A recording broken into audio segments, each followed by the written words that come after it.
What are some signs that your sibling is the golden child? When I was 9, I got grounded for spilling orange juice on the carpet. Not because I lied about it, not because I did it on purpose, just because I was careless. My mom made me scrub the spot with vinegar and baking soda while my older sister Rachel watched cartoons with her feet on the coffee table. A week later, Rachel knocked over an entire bowl of spaghetti on the same carpet. She laughed. My mom laughed. "Oh, Rach," she said, like it was the punchline to a sitcom joke. "You're such a klutz." That's when I knew. Rachel was the golden child. It wasn't obvious at first. When we were little, everything seemed fair. We had the same bedtime. We got the same amount of Christmas presents. We both had to eat our vegetables. But somewhere around middle school, things shifted. She got a phone when she turned 12. I had to wait until I was 15, and even then, it was a hand-me-down with a cracked screen and no data plan. When she forgot to do her chores, Mom would say she was just stressed from school. When I forgot mine, I was lazy, ungrateful, and lucky to live in a house at all. Rachel got B's and was called bright. I brought home straight A's and got asked, why not all A+?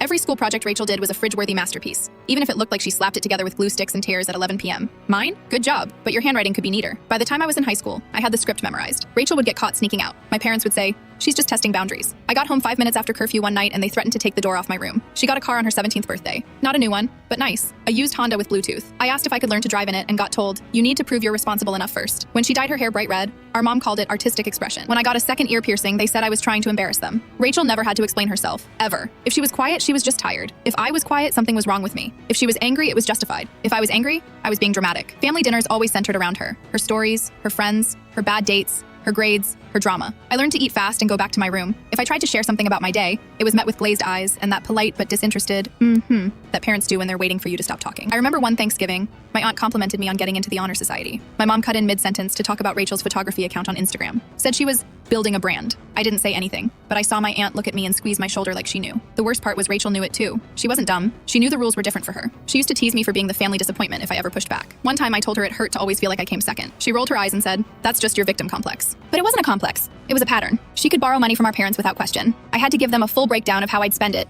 And even then, the answer was usually no. She got out of doing dishes, walking the dog, mowing the lawn. It was like living with a celebrity who never had to audition for the role. When she went off to college, they helped her move in, bought her furniture, gave her a grocery budget. When I left for college, they gave me a ride and a handshake. No furniture, no groceries. I spent my first semester sleeping on an air mattress and stealing peanut butter from the dining hall. Rachel flunked out after 2 years and moved back home. They blamed the professors, the dorms, the toxic environment. When I made Dean's List every semester, they said, don't let it go to your head. It's not that I wanted her to fail. I just wanted it to matter when I succeeded. The real moment of clarity came last Christmas. We were all sitting around the living room. Rachel had just finished opening a pile of gifts, new boots, a camera lens, a spa day voucher. I got socks and a mug that said world's okayest brother. I looked at it, then looked at my mom. She said, we thought it was funny. Rachel laughed. That night, I drove to a diner and sat in a booth alone, sipping black coffee just to be anywhere else. Sometimes the signs aren't big. There are 100 little paper cuts, a lopsided cake with someone else's name on it, a forgotten birthday, an eye roll when you speak, a pat on the head instead of a thank you. Rachel still lives at home. I don't visit much. When I do, the mug's still in the cabinet. I never use it.